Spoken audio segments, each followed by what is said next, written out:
In the history of Indian politics, there are builders and there are ideologues, and usually they are different people. But in Assam, they have merged into one. On one hand, you have a leader who operates like a corporate CEO, delivering roads, bridges, medical colleges, and direct cash transfers to people with ruthless efficiency. And on the other hand, you have this firebrand who is reshaping the very definition of citizenship, questioning identities, and steering the state into a hyper-aggressive nationalism that is rooted in religion. This is the story of Dr. Himanta Biswa Sarma. He builds roads, but he also decides who gets to walk on them. Today we try and reflect on the paradox of Dr. Himanta Biswa Sarma, one of India's most influential politicians. So let's get back in time.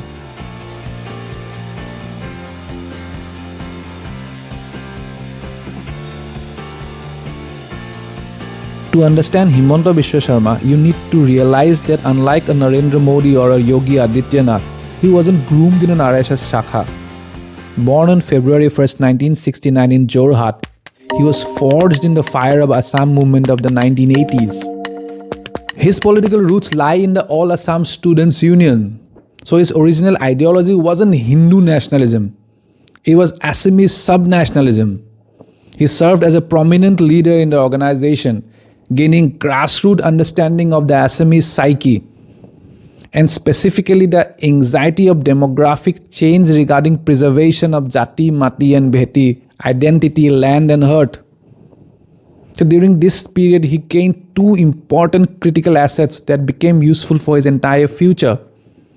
Number one, a deep visceral understanding of the Assamese sub-nationalism.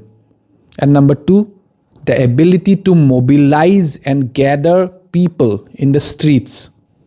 So both of these qualities gave him a lot of favor.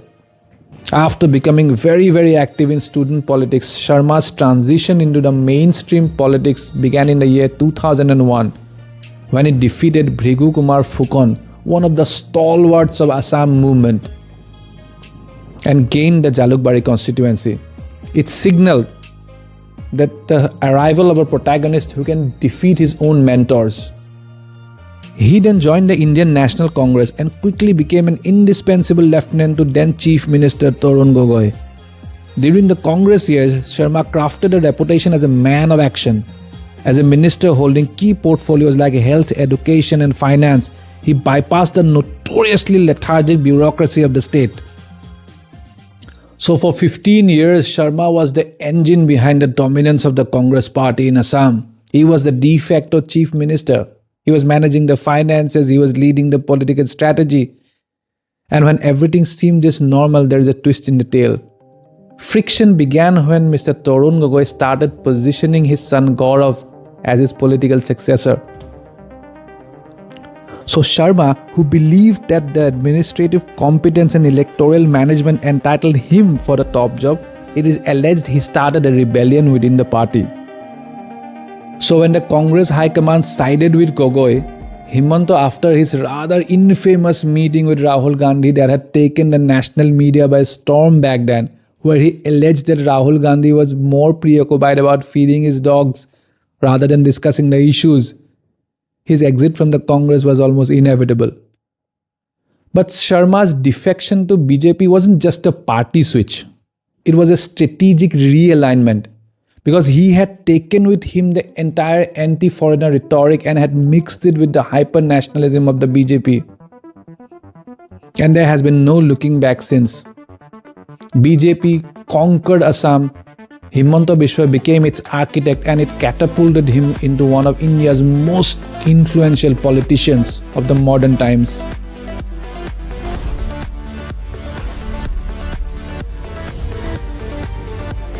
Fast forward to today, Himanta Biswa is not just the Chief Minister of Assam, but he is also the convener of the NEDA, the North-East Democratic Alliance, a strategic alliance of BJP regarding the 7 northeastern states. Sharma's governance is on the 3E framework: efficiency, equity, and empathy. So what are these? Let's take an example. Take Mission Vasundhara. For decades, land records in Assam were a mess of red tape and petty corruption. Sharma digitized the system, processed over 8.5 lakh applications in the first phase alone. He reduced the power of the local land officials, connecting the citizens directly to the state. Then there is Arunoday, launched in 2020 and expanded by Himanta Biswa. This is the largest direct benefit transfer scheme in the state's history. We're talking about 1,250 deposited monthly into the banks of over 37 lakh women. It bypasses the local leaders and creates a direct loyalty loop between the beneficiary and the chief minister. He has also managed to root out corruption from the state recruitment processes. So now hundreds of thousands of unemployed youth are getting employment based on merit, which was unimaginable previously.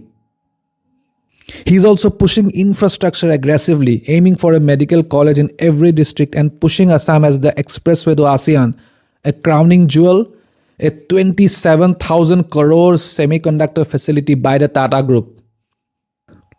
But this growth comes at a cost. Assam is fueling its growth with a massive debt. From 2016 onwards, the debt has risen, with interest payments alone costing over 22,000 crores in just 3 years. Critics warn of this debt trap. And Sharma's response? He calls it a good debt, that all the assets that are being built will pay it off eventually. Now that only time will tell. Now behind this infrastructure and hardware, Himanta is also playing into the identity politics of the state. Now we must understand that the identity politics, the minority politics of Assam is extremely complex and not as simple as a religious binary that goes on in the Hindi heartland. And Himanta's understanding in the formation years gives him a lot of advantage to play around these subjects.